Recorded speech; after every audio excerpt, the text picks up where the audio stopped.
Hello, everyone, and welcome to the SourceForge podcast. Thank you for joining us today. I'm your host, Bo Hamilton, senior editor and multimedia producer here at SourceForge, the world's most visited software comparison site where B2B software buyers compare and find business software solutions.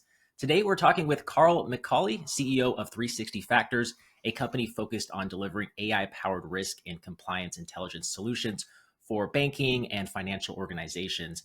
They recently launched a cutting-edge predictive data analytics platform called Lumify 360 that's really designed to enhance data with strategic goals to help its clients. And that's really just a short and abbreviated version of it. So to talk more about it in detail, let me introduce Carl McCauley. Carl, welcome to the podcast. Glad you could join us. Hey, Bo, thanks for having me on here. Pleasure to be here today. Yeah, it's great to have you. I want to just jump right into it. Can you start by giving us a quick overview of Lumify 360 and just what it offers? Sure. Well, Lumify 360 is one of our brand new products. We've been around for about 10 years and have been in the GRC governance, risk, and compliance space with our product called Predict 360. And Lumify has kind of grown from that and is an exciting new product for us. You know, at a fundamental background, just to understand what it kind of does, it does 4 or 5 things very well. It's designed to collect internal KPI, key performance indicator data from our customers' organizations. You know, that may be from employees or it may be from other systems they have in place there. Take that KPI data into the system, into a common repository, allow them to transform and enrich the data to get it usable for their organization, and then allow them to analyze and report on that data in a consistent fashion. So instead of having different numbers floating around, allow them consistent, organization, and then really taking that data and analyzing how they're doing against their strategic plans or business objectives. So not just capturing KPIs or metrics, but also how are they doing against what their executives said they were going to do. And then lastly from that, how do you identify opportunities and make adjustments to the plan, right? Because everyone sets a plan for the beginning of the year, never goes quite how you expect. So how can you adapt your plan? How do you identify where things are going wrong and where things may be an opportunity to potentially change your organization there? And then lastly, you get all this data and all this reports. How do you use that to make it actionable, right? You can identify, I need to go do this, but how do you actually execute to those action items and ensure they get done in a timely fashion? So Lumify is really all of that designed in a out-of-the-box application that's specifically targeted for mid-market organizations.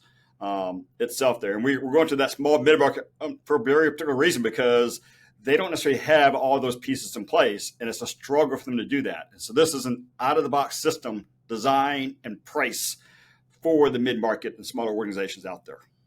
Gotcha. So I imagine when you were developing this product, you noticed there was something missing in the market that you could address with it. Could you kind of talk more about the gaps in the market that you noticed that your company is trying to address with Lumify 360? We sure can. And it was interesting when we looked at this, right? We started doing this, and we've historically targeted the mid-market, but as we started rolling out some things, and as you start doing our other application, you start putting in place reporting tools and data warehouses, and it's just part of any application. But as we work in our customers, and in particular, we target banks and financial services, or have targeted that. And when we target the mid-market, they're not technology focused, but obviously technology is a big part of the organization.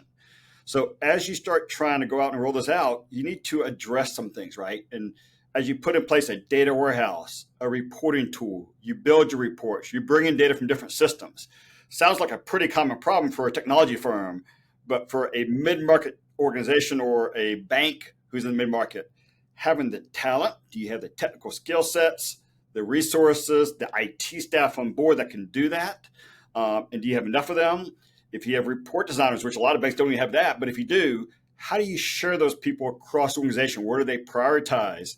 And so we started finding that, there's a technical expertise shortage. There's a technical knowledge shortage. There may be a resource shortage within the organizations that we're targeting. And so they're just having to put the basic foundation in place. They can't even focus on the end result, which is a report for the business unit that tells them how they're doing against a strategy. You need all of these pieces first, and they just don't have it. So you're missing the talent gap is number one. And then number two is, how do you pull the data together? How do you get the data to different places? How do you make it available in a more real-time fashion? Sounds really straightforward, right? So, we're a technology firm, and so it's like that's part of our DNA.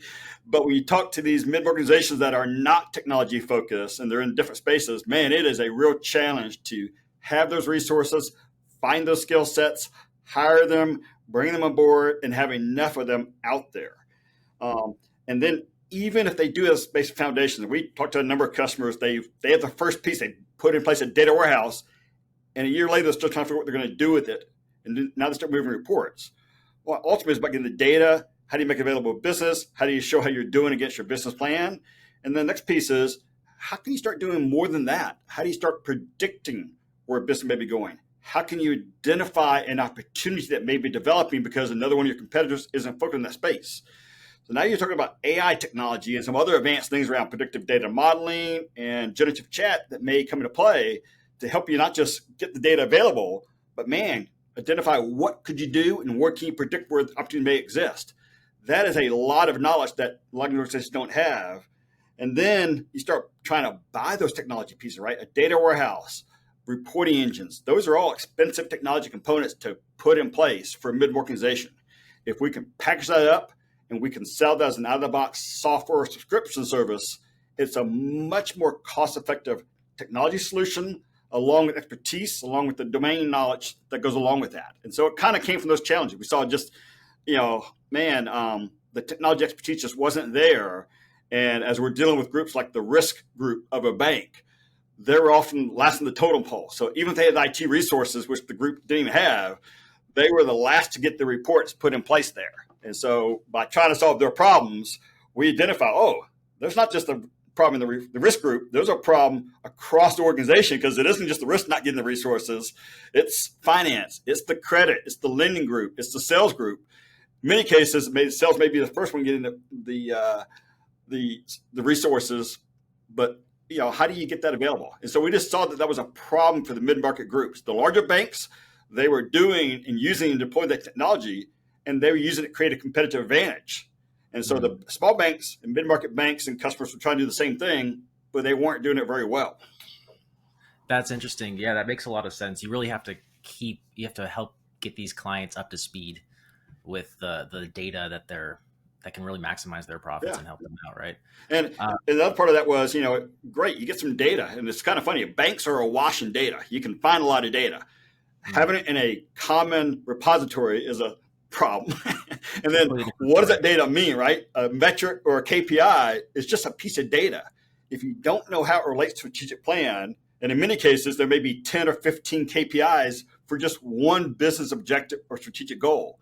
If you're treating those as separate objects or separate metrics, you're not really getting a vision of the plan until somebody sits down, looks at that data you've been collecting for the past 3 months, every month, and realize, we got a problem. This is missing our objective. Right. How do you tie that together? And then how you go and execute on that? Man, we see a problem, go do this. And then 3 months later, they ask, well, how'd you do against that? Oh, we forgot about it.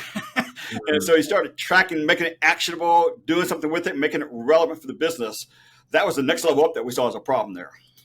Yeah, can you kind of expand on that? What kind of data is 360factors using to enrich KPIs? Well, it's great. That's a great question, right? And so we think about KPIs, and you can think about a simple thing. I want to grow my revenue by 20%. And I have fundamental, that's a KPI. Well, now, great, you can measure that, but if all you're doing is measure that, you're looking backwards at how you've done. So you want to start looking at other things. And for us, that means really 4 different areas. It means internal data and KPIs. And for our case, when we talked to our banks, the KPI data was coming from different employees within the organization, within different departments. So first, how you get the data available from different people or from different systems into a common repository was the first piece. You got to have that, but that's, even that was challenging for some of these guys. Then you start looking at, what's some of the data they're capturing? And in many cases, it was external data as well. And that may be from a third-party source like S&P or Bloomberg, or it may be public sources like either in the banking space, there are call reports that provide the performance of every bank out there. So if you want to see how you're doing and benchmarking yourself against your competitors, that data is available. Or if you want to look at things like interest rates, construction starts, housing starts, which are all relevant data for a bank, for example, to see how they're doing, if they're going to grow sales or itself. Knowing if housing is going up or down so they can do loans matters to them. Interest rates can affect whether they get more loans or less loans.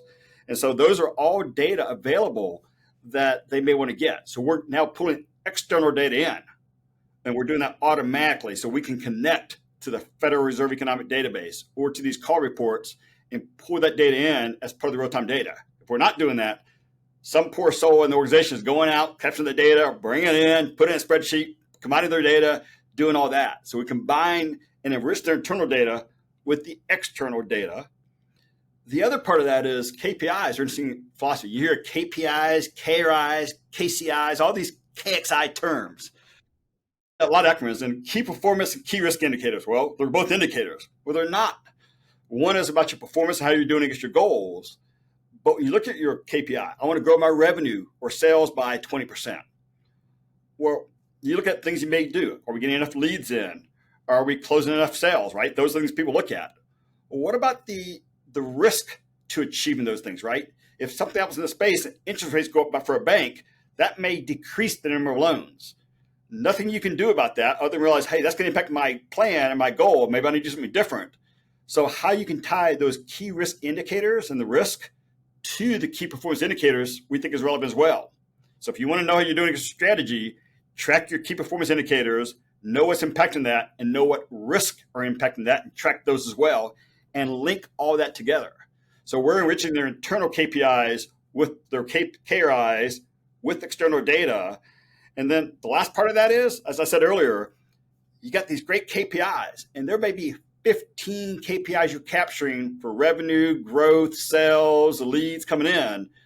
All of those may have different goals, different thresholds, but how they relate to the strategy of the organization, right? I want to grow sales by 20%, and I want to look at, growing my loans, growing my deposits, growing my credit cards. Those are individual KPIs. How they relate back to that strategic goal and how you link those together. That's a challenge we saw with a lot of companies and really with a lot of reporting tools. They capture the KPIs and can trend on it. What does it mean? And until someone looks at all that data in a holistic fashion, they often lose that view. So in our case, we're taking those KPIs and we can link those to a strategic goal, a business objective. If it's a risk, a KRI, we can link the key risk indicator to a risk appetite or to a risk category. And that's relevant because you think about, if you give a strategic goal that says grow your sales by 10%, if you put no bounds around that, well, they may go out and just do all sorts of things and just say all sorts of things to get the business because that's what they're being measured against. But now you can look at, well, the bank said my risk appetite is this. I don't want to do these loans that are risky to us. So tying those risks to the KPIs, to the strategic goal, you start to see how all this stuff relates. And so Lumify is designed to bring that data in and enrich it by tying it to external data, to risk, to the strategies, and giving a holistic view of, hey, here's how you're doing. And by the way, you're doing this now. So if you need to make a change, you can do that quicker and faster. And so that's kind of what Lumify is trying to do from a goal standpoint and from an enrichment standpoint. That makes a lot of sense. Yeah, thanks for that detailed explanation. I think I have a lot better understanding now, kind of how the different moving pieces and how you make the process a lot more efficient for clients, right? Instead of having for them to go out and try to source all this data themselves, right? Now, I'm a visual learner. I love me some real world examples, to help illustrate a point. Could you give me an example of how a company can predict their KPIs using Lumify? I know you kind of touched on that earlier, but well, sure. Let's look at a couple of things, right? So I'm going to look at a bank and maybe a manufacturing guy. So let's look at a bank, and maybe their goal, like I said earlier, they want to grow their revenue by 10%. Again, they can look at that as a KPI. Hey, we did 7%, but that's a backward-looking metric. How do you do something about it? And so, as I said, you can look at, well, we need to grow our deposits. We need to create new checking account and saving account and CD opportunities. So you can start doing those kind of things. But you can also start pulling data like, how are your loans doing? What are the interest rates happening? What are your competitors doing? itself. And so by pulling that competitive data, you might start seeing, well, first of all, your competitors are offering this rate, so you need to offer a little bit higher rate. And so by doing that, you can hit your objective and start predicting where it's going. Or conversely, man, this is going up, and that directly affects these products like offering mortgages out there. And so let's change this and go and do these other areas.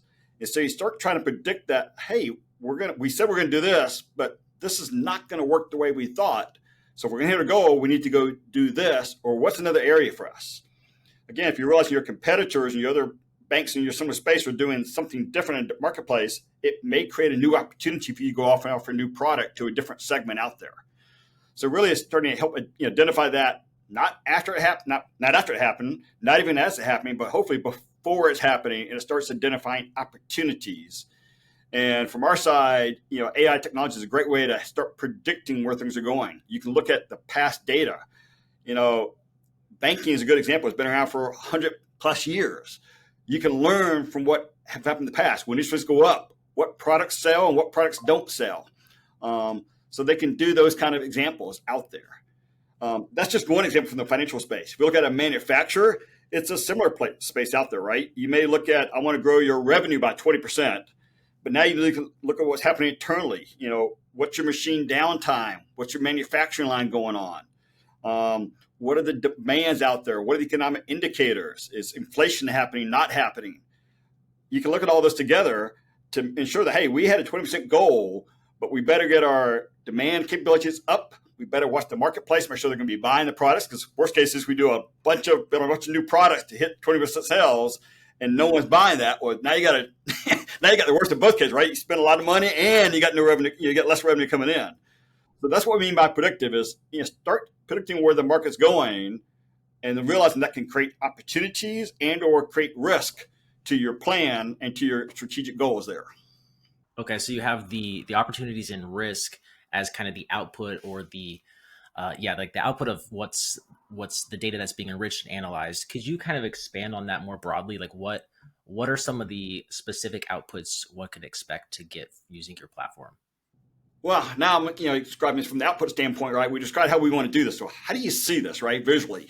And there's a couple of components there. First is, I mentioned getting all of this data. And it's odd because with a bank, they have a lot of data. Finding it centralized, reporting on it, and having nice looking dashboards, charts, trending charts, it's a struggle for many of these banks. So first thing is make sure you have a great reporting tool. We actually incorporate Power BI and embed that into our product.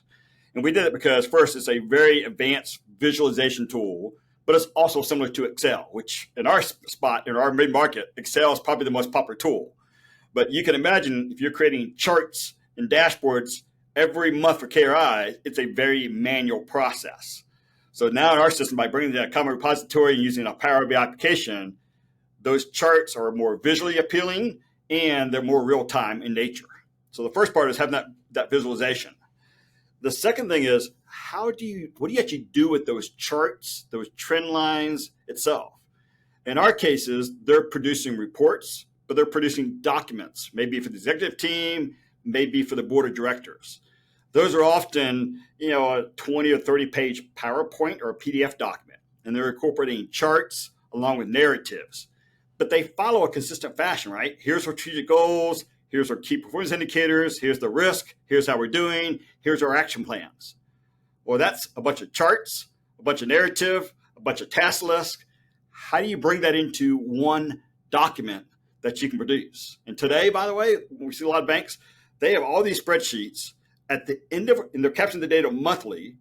They don't use it monthly. At the end of the quarter, there's a couple of guys that run around, collect all this data, get all these charts together, take those charts, put them into PowerPoint, create a document, get the narrative from the chief risk officer or chief financial officer, and produce a report probably after about 2 or 3 weeks to just create that PowerPoint document, about a month after the quarter ended. So now you're looking at data that's 3 or 4 months old when you had the data each month.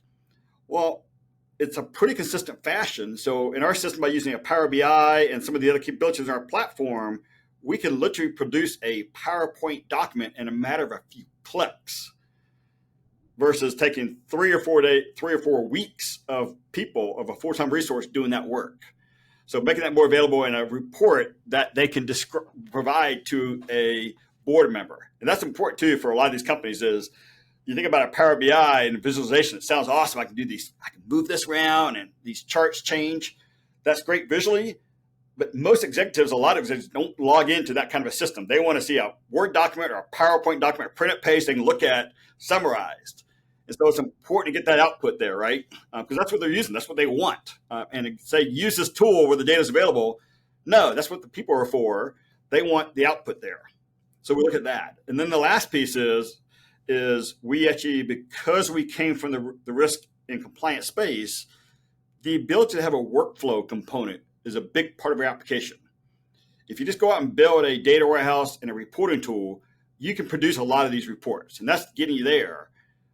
But how do you make that actionable? And as I said earlier, right, you start identifying issues or you start identifying opportunities. And at that point, you need to go and assign that to somebody, put a due date, build an action plan, and track those tasks. And in most systems, like reporting tools, they don't have that functionality. That's done in a different application somewhere else. Maybe a spreadsheet, might be a Jira or an Asana or something like that. But now you got two different applications. In our system, we've combined the workflow engine. So right within the same application, you can actually kick off a task or an issue. You can create an action plan. You can track those tasks, assign them out to people, track the due dates, and create reports on that. So we're making that data, not just reports and documents, but we're also making it actionable and the ability to track and manage those actions and tie it together. So now you got a complete 360-degree loop, which is why we call it Lumify 360. It gives you a complete, collect the data, do the reporting, enrich the data, make it relevant to you, and take action. It all comes back to the loop there. Okay. Yeah, we just went full circle.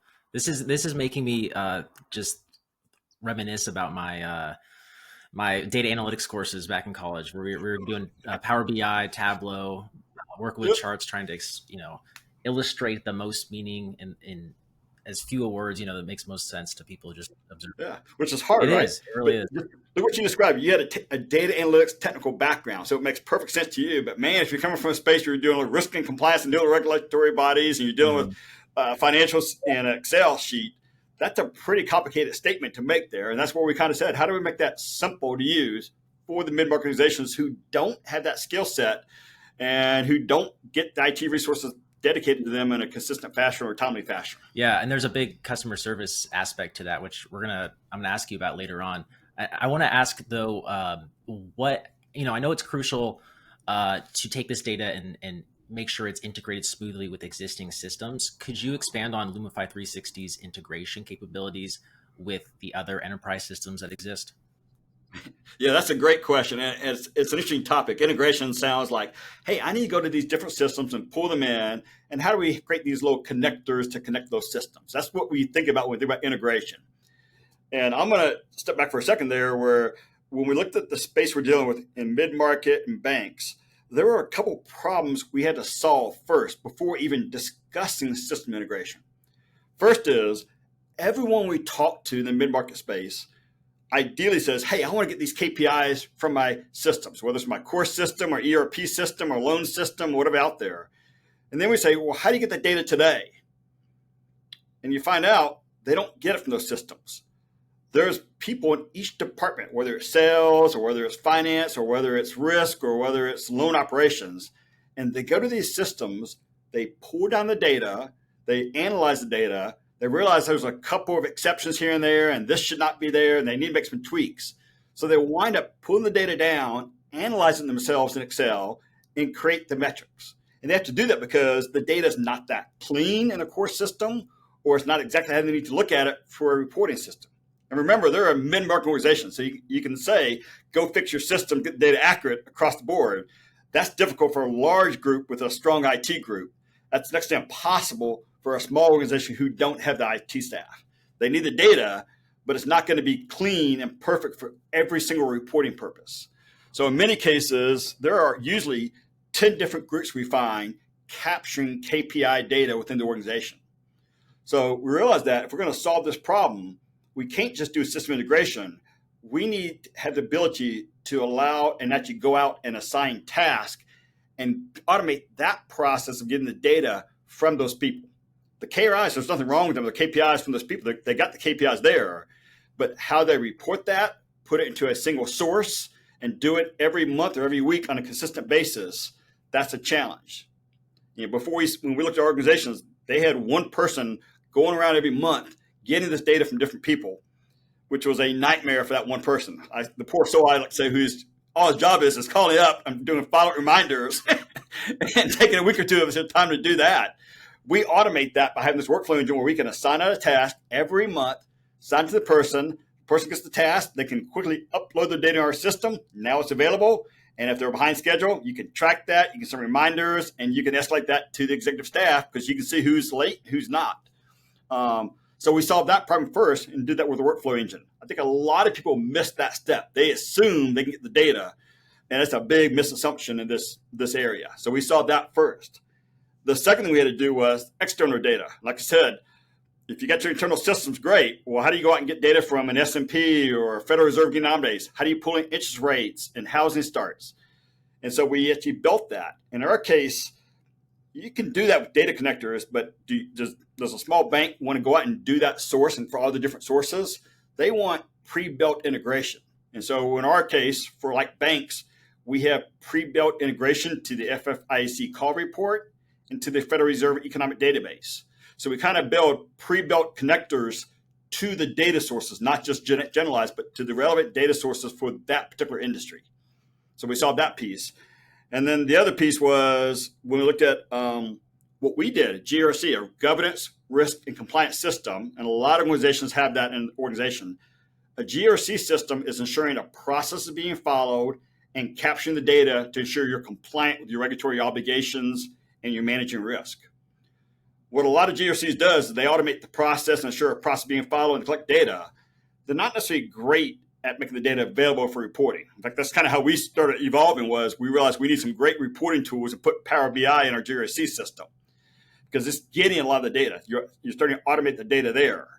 And so we designed Lumify to get data from our Predict 360 GRC, but also to get it from any GRC system out there. There are a lot of applications out there, a metric stream, an Archer, that we want to be able to connect to and pull the data down. Or if they don't have a GRC system, but they have a risk system or a compliance system, how do we get it from these different applications itself? Because they don't have a single application. They have multiple applications. And so that was the third piece. And then lastly was more what you think about integration. How do we connect to a Snowflake or a data warehouse in the cloud? How do we connect to a core ERP system so we can do that? And we also had to do on-premise, right? A lot of banks may have a proprietary database. So we need a data gateway. And that's where in our application, we actually embed the Microsoft Power BI and Fabric system. And so now that provides us about 200 plus connectors. So we can connect to a Snowflake just with a point and click and even do the transformation of that data itself there. So we start using some of the latest technology tools by putting that as part of this platform. And that gives us connections to all these different opportunities, whether it's a cloud-based database, a on-premise system, a Salesforce, all the different applications our customers have that we can pull data from. And so it's interesting. We've got a lot of capabilities. We want to do that too. But man, every customer I talk to, the data's still in spreadsheets. And the challenge is how do we get that into the system? And that's what we actually saw first, because that was the biggest pain point that was causing them delay getting the data available. That's really interesting. Yeah, it sounds like you've found an approach that maximizes the amount of people you can help out. We think we got a pretty good approach. And when we looked at that workflow was one of our differentiators we see out there. It wasn't something that a lot of people were solving. They were saying, give us your data. And then that was, okay, great. Where's my data? And that led to a whole bunch of other problems that came up that we had to solve. Okay. Well, I imagine, so a lot of people, they should have a good understanding now of what kind of you offer, what the product's about. I know that Lumify 360 was just recently launched back in June. Correct me if I'm wrong, but how has that launch gone so far? What's the story so far behind its journey? It's been great. We just launched it a month and a half ago, but it's interesting. It's not a brand new product. It's built and leveraged from what we had done the last 10 years in Predict 360 in our GRC application. And one of the modules in that GRC application was a key risk indicator, KRI. We called it Risk Insights. And so it was designed to capture KRIs. And so Predict 360 would go out and would help an organization ensure regulatory compliance. It would help them identify their risk by doing risk assessments. It would capture key risk indicators. and it would tie those KRIs, key risk indicators, to the risk they knew about and to the risk appetite statement. And for a bank, by the way, a risk appetite statement says, hey, we're going to make these kind of loans, but here's what we're going to do. Here's our risk appetite and tolerance levels. And so we had a product called Predict 360 Risk Insights that was capturing KRI data, linking that data to key risk indicators, and linking it to risk categories, risk statements, and to risk appetite levels.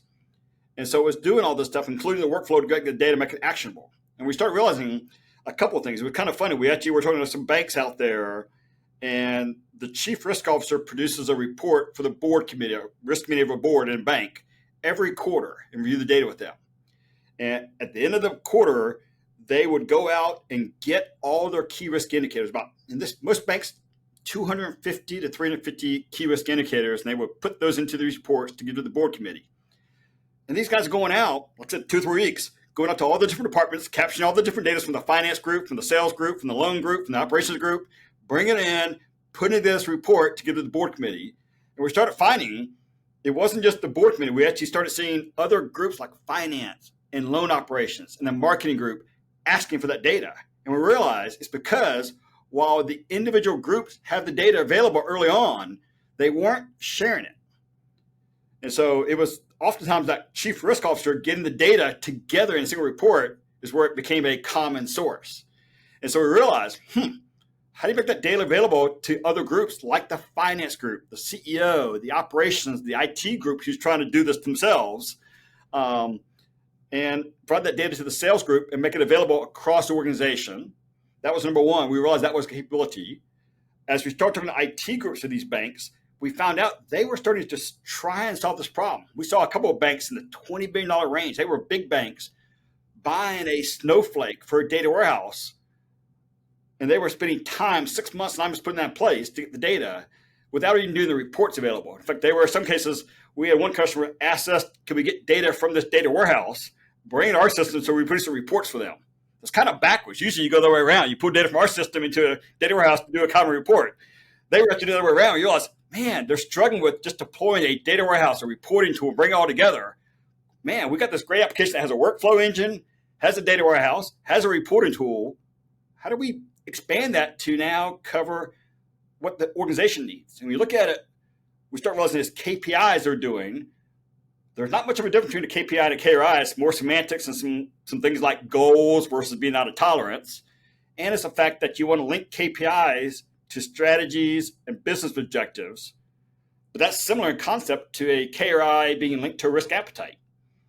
And so we start realizing, there's not much of an expansion. How do we make this available? And so Lumify grew from the risk insights, but it's now more generic. It does KPIs and strategic and business objectives.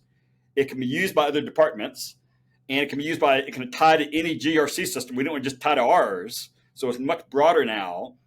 And we actually realize it's not just banks that have this problem. It's really a number of different mid-market organizations who are not technology-centric. That could be food, could be some manufacturers, could be insurance, right? There's a lot of mid-market small organizations out there that have the same need as banks. And yeah, they're trying to put those stuff in place to keep up with the large guys. And we kind of realized, man, what we have is great. If you're a large bank or a large organization, you're going to have your own data warehouse and your own reporting and your own IT staff that does the report. Great. And that's a competitive advantage. How do we do that same thing for a mid-market organization to give them the same advantage? And that's how it kind of evolved.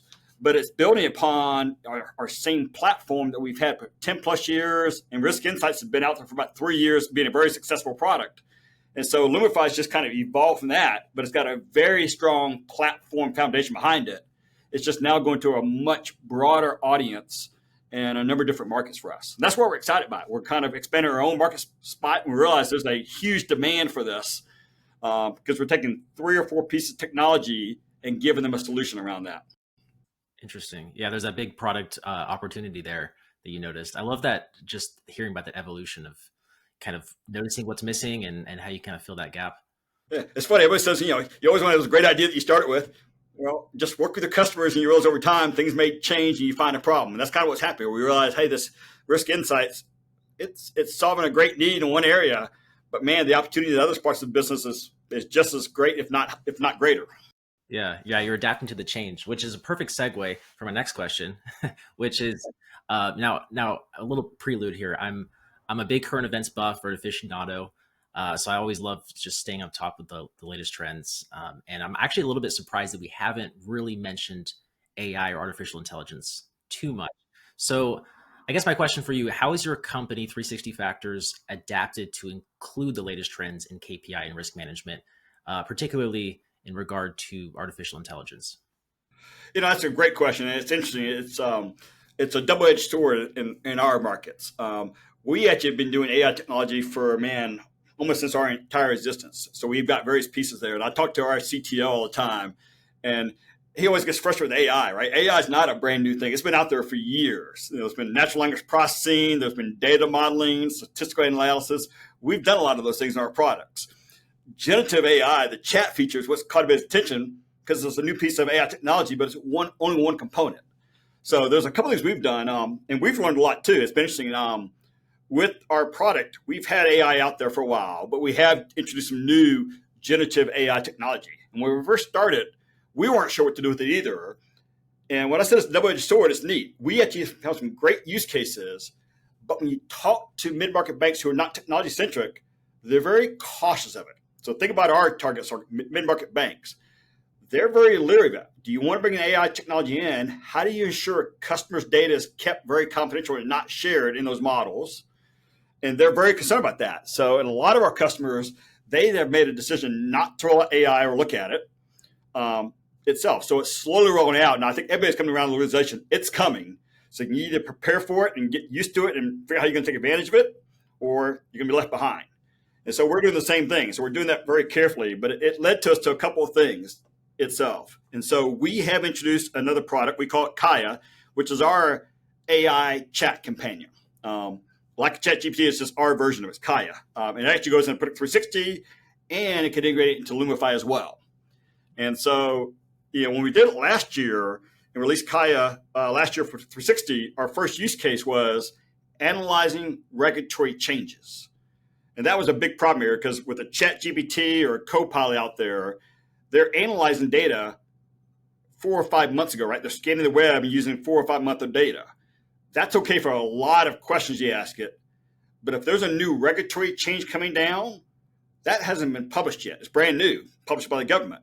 So that wasn't being available. So we gave a chat engine that would actually go out and take that new proposed rules out there, analyze those documents, and allow them to ask questions. Hey, what do I need to do? What documents might be impacted? What's the obligation if I don't do this? What's my penalty?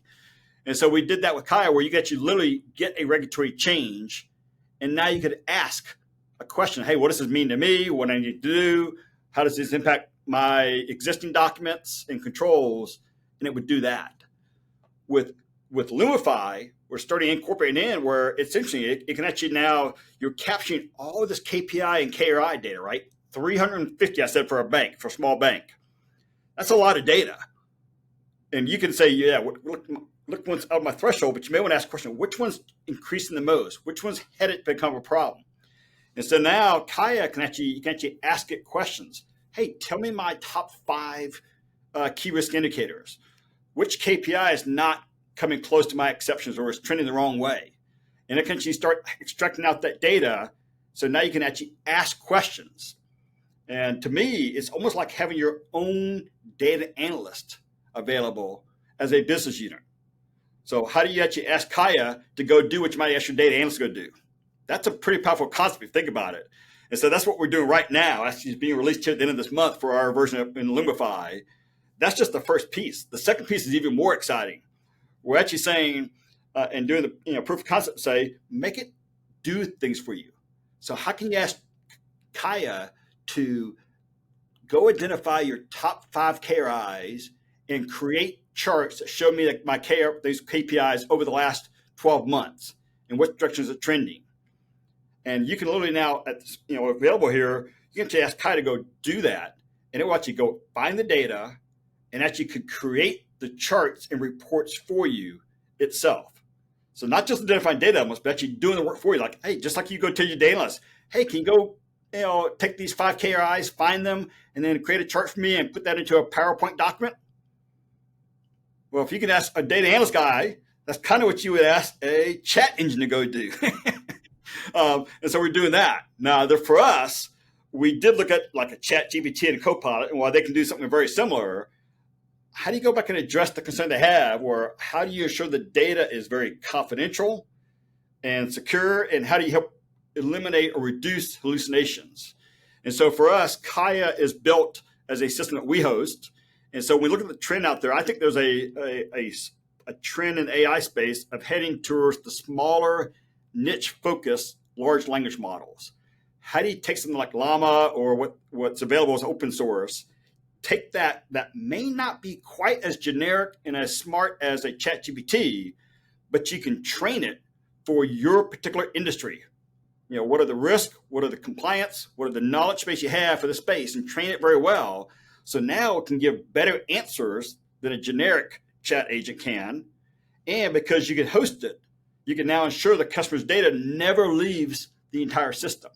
So by doing Kaia and building ourselves and hosting our servers using these small language models, we can take the best in class technology out there, like a Llama, for instance, but train it on our knowledge with the customer's data and keep it very localized and ensure that their data is not being sent out, and therefore they're not worried about the data being lost. But now they can use AI in their organization.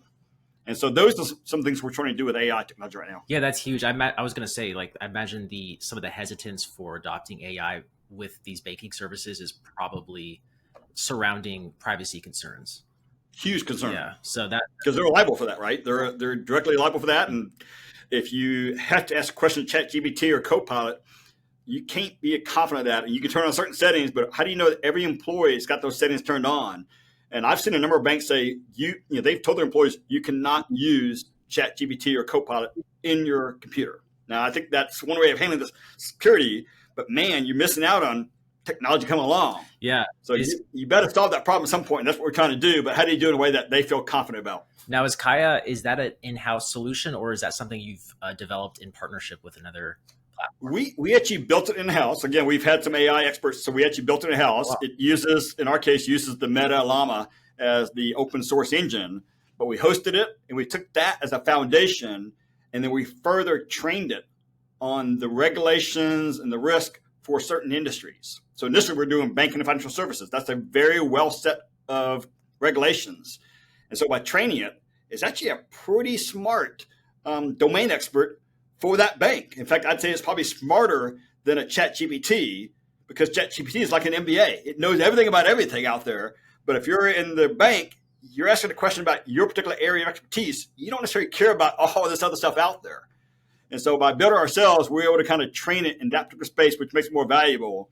And the second piece is we can host it in our servers, which was how we want to make sure we can ensure customers' data is confidential and maintained from a security standpoint. And we think that makes a big difference. And I think that's where a lot of when I read about AI, I think that's where a lot of people are starting to go. They're realizing there's some advantages to that smaller approach. Yeah, no, that makes a lot of sense. I think people are, just generally speaking, they feel like they need to embrace artificial intelligence in some way, shape, or form. So, this is a great, I can see how this would be really a great solution for companies, especially banking companies who are on the fence about AI. Now, how does Lumify 360 scale and adapt as organizations grow and their KPI management needs evolve? Well, as I kind of said, I think it just kind of starts. And we looked at the risk group. We're seeing 300 KPIs or KRIs, for instance. I think again, in some areas, just like with any system, you really ought to start with what's a particular primary for you and get in the door. You want to think about where could it go and how could it help another person's organization, but don't try and solve the issue all at once. Don't try and figure out integration of all your systems. In our case, we say start with Lumify or put it in like either the risk group or put it in the finance group to start capturing some of your data. Start doing the workflow to go out and get the data from people who are capturing it so you can bring the data together and report on it, but not modifying the systems, which is a lot of work for these people. So start small. Start in a certain area, figure out where the data is at today and how you can streamline that to make the data available quicker and give more value. Then you can start scaling to, okay, how do I integrate to my core system to pull this data over, or your ERP system? And do that in a slow, piecemeal fashion. How do you bring in other groups? If you're going to use it, first of all, you might look at what are your top KPIs tied to strategic goals. That gets you through KRIs, what the executives care about, into the top 10 goals. But as it starts rolling out, you start seeing that, you're starting to collect, KPIs from the business lines. And now a business line or a product line could use that same set of systems to do their own performance, right? So you start going from a top level corporate view down to individual business type KRIs. And you make the business line and product lines more effective as well. So I think you can start in one area, but it ultimately evolves to different areas because you're allowing them to share data, and that ultimately has value across the organization, right? Itself. And so we're starting to see that together to how it can kind of, pull it together, start small and grow and expand from there. Yeah. Same thing with, again, tying into GRC systems or the core system, do that over time. What about with the customer service aspect? Because when you have these new tools, obviously there's a learning curve to it. And I imagine there's, especially with industries that aren't maybe as tech savvy, familiar. Yeah, savvy. What support and various resources do you offer clients to make sure that, tools are properly utilized? Yeah, well, I'll start with a couple of things. I think there's a couple of components I'd like that I think a lot of people don't think about. First of all, we would have the usual customer service expectation. We have a strong customer success group. We're very focused on understanding the customer's business pain point and how we can solve that.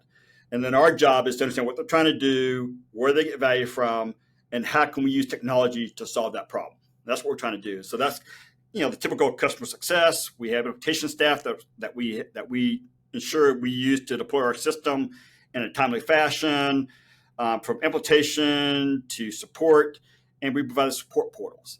That's all stuff you should expect from any organization out there, right? I think a lot of companies may skip that, but we are very focused on that white glove service to get them deployed. But I always like to step back and say, it's not much about customer service or reputation. It's about what are we providing to the customer. And while we talk about technology, ultimately the customer is looking for a solution. So our job is to make sure we do a great job of technology, but man, what's the content that they might need? So if there's KRIs, well, if you're going to the banking space, those 300 KRIs are probably pretty standard KRIs across most banks. They may have different thresholds and different tolerances and target values, but the KRIs themselves are very consistent. So either providing or acquiring content that provides out of the box. So in our case, we actually provide a KRI library to a bank that has over 500 KRIs. They can scan through that, look at what's relevant to them, have a great starting point. So we talk about a system being software, content, best practice, and really what's the problem we're solving and how are they creating value and what's their savings there. So we got to understand that solution first. It's not just technology, it's what do they need? And it's really to us, software, content, and services to go along with that. The second part of that is, we talk about reports, right? And we can build reports and you want users to configure and tweak reports, but nobody wants to start from scratch. So if you're going into a certain industry, how do you provide out-of-the-box reports that give them a great starting point? Strategies with the KPIs, with the KRIs linked to those. Those are standard reports we can provide that help them get a starting point that they can then tweak to get their specific requirements done. So I think that's the next piece is the out-of-box reports we include along with the KRI library. And then the last piece is I mentioned earlier, you can buy and provide data connectors, but it's not just going to a database. You want to go to where's the source of data they're getting data from. In our case, looking at banks, the FFIEC publishes a database on all of the bank's key metrics as a public source. So you can instantly get benchmarking data on your competitors from the source. So by buying a pre-built or providing a pre-built connector to that, we can pull in competitive benchmarking data just by specifying what they want.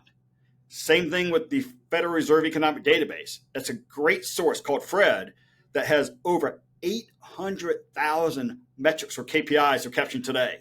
Interest rates, construction starts in a particular city, or housing starts or sales. That's all available, publicly available. So they can go and get that and put it in the system and do it manually every month. Or they can say, hey, here's that idea of that FRED database ID. We will connect to that system, pull the data across, and now it's just like any other KRI. And it's literally providing a number. Simple as that. There's no setup, there's no coding, there's no integration, no configuration. It's just plug and play. So we look at that being that service, being, we got to implement the system and support the system. We got to provide the content that they need to get a starting point. You got to provide the reports they want to see. and you got to provide the data sources. And so that's what I kind of view. Think about a service. That's the white glove support. It's not just, again, here's my technology and good luck with the rest of it. It's this is the solution. And good example, right? You could go and I mentioned Power BI and Fabric we're using in our system. You could go and buy those yourself. You might spend more than our system, by the way, if you're going to do that. But that's just two pieces. You still got to go build the report yourself. You got to integrate that. You got to put the workflow in place. You got to build your reports. You got to connect to these data sources. That's a lot of work when you don't have an IT staff that can do that easily. And so that's where we talk about service being that complete offering side of things. Gotcha. Yeah, just communicating and offering the resources. That's huge. That's another important feature that really can make or break a company and its offerings. So that's great to hear. I think that just sending clients that little excerpt that you just talked about, I think would be super beneficial. Now, I want to circle back around to talk about some of my favorite topics, and that's the future of trends in technology. What are some future trends in tech that you are watching? I know we obviously touched on AI, and AI is going to be around in the future, whether it has a different name, who knows? But what are some future trends that 360 Factors is preparing for? Well, that's a great question. Let me think about it. 2 or 3 areas I could probably think about offhand. The first one I think I kind of alluded to earlier. You've heard me talk a lot about getting this KPI data that may be a month or 2 or 3 months old. And so in reality, what most customers are doing today when they buy our system, they're going from historical view of data that may be 1 to 4 months old to getting a real-time view that can make better decisions. You heard me say earlier about predictive analytics, and I think that is a tremendous area of growth in the future. Whether that's data modeling or generative chat or machine learning, I think the goal needs to be not just getting real-time data, but how can the system help you identify where are opportunities and trends itself? A lot of organizations, it's funny for banks or for insurance and banks, they have to do risk management. It's part of their foundation and it's regulatory compliance. And so people may think about them being a cost center, but we actually look at it being that, risk can not only help you minimize risk to your organization and to lost profits, but if you do it correctly, you can identify opportunities. You can start seeing where other banks are, it's a growth area for us. If we increase our risk here, it might create additional revenue opportunities, and here's how we can mitigate the risk to our organization. And so predictive analytics can help you do the same kind of thing. Where are things developing itself? That could be a problem or it could be an opportunity. But again, I think you look back at the amount of data being captured and, everything seems like it comes in cycles, right? Business turns, clothing, fashion changes in cycles. If you look back at 4, 5, 10, 20 years ago, there's been crashes, market crashes, financial crashes. There's been .com crashes. You can learn a lot by looking at that data, what happened, what kind of trends are in there. That's data modeling. So I think that's an underutilized AI area. I think a lot's being given to generative chat. I think someone needs to go in the data modeling side of things to help predict where things are going. Yeah. No, I think so it's less about focusing or hyper-focusing on what the next trend is and more just making sure you're set up to identify. Yeah, exactly. And then I think generative chat's an interesting area. So I think with Copilot and ChatGPT, man, they're showing so many use cases that it's mind-boggling. I do think the more that certain organizations focus on the specific use cases or value, I think it's going to create some interesting side there. I like to use that example I showed you earlier, right? How do you create that chat agent that can sit there with you and be your data analyst? So we talk about a bank, someone need to hire a data analyst. Well, why can't that be a chat agent, right? You're asking them to analyze your data, create some charts for you. And a lot of times that's repetitive itself. I want to create a chart, that's a trending chart, or I do a bar chart because I get this kind of data, or I do a table because I have this kind of data. Well, how can you make that chat agent more intelligent?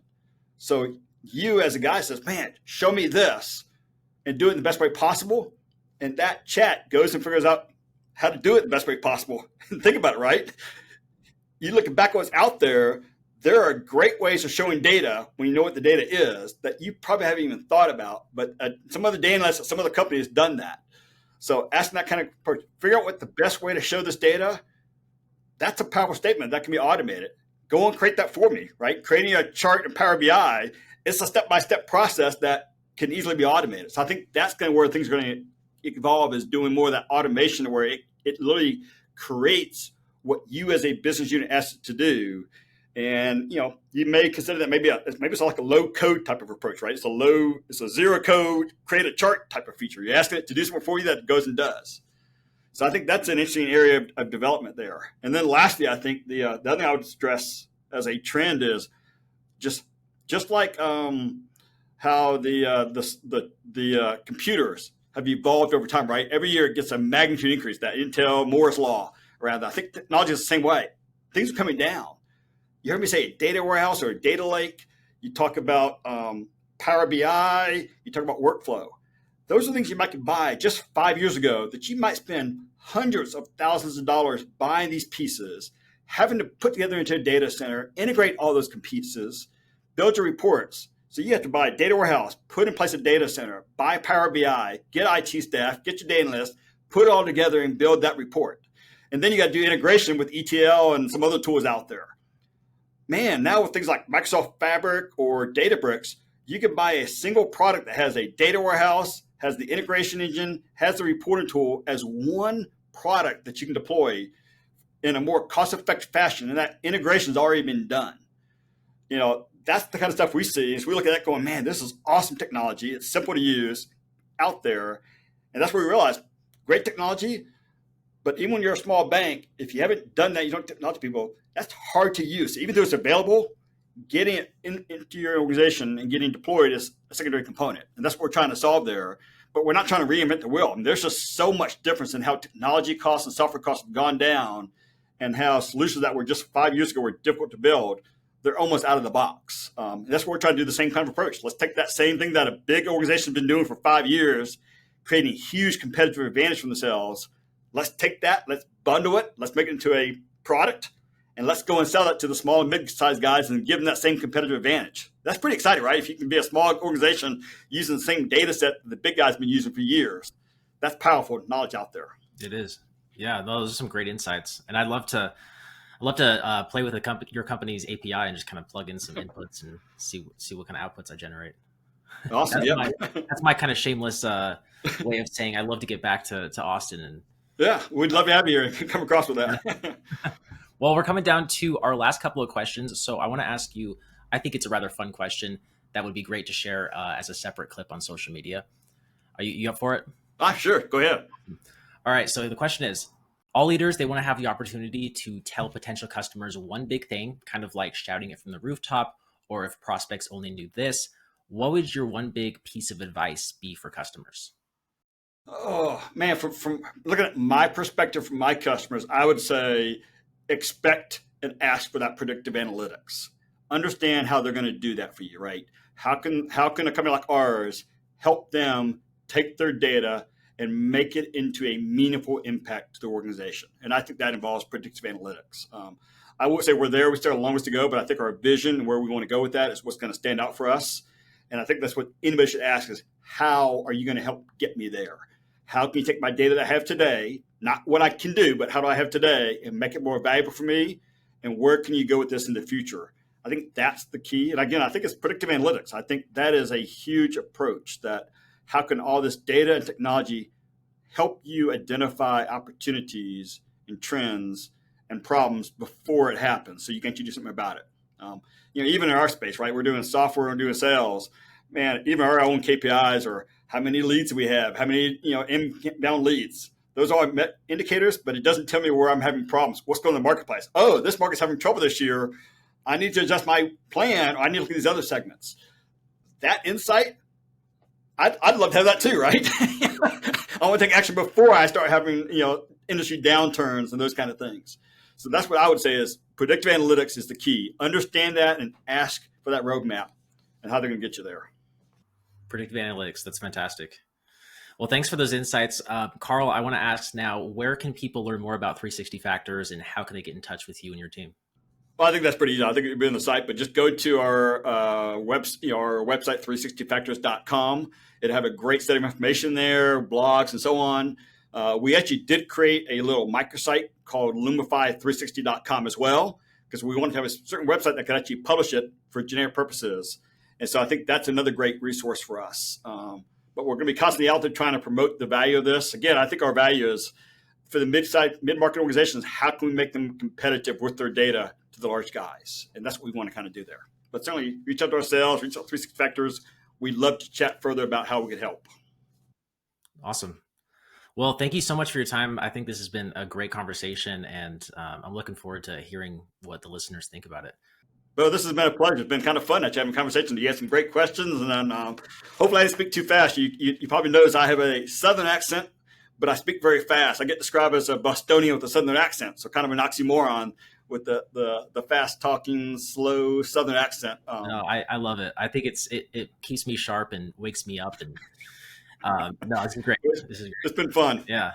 All right. Well, thank you all for listening to the SourceForge podcast. I'm your host, Bo Hamilton. Make sure to subscribe to stay up to date with all the upcoming B2B software-related podcasts. I will talk to you in the next one. Thank you again so much, Carl. Great. Thank you, Bo.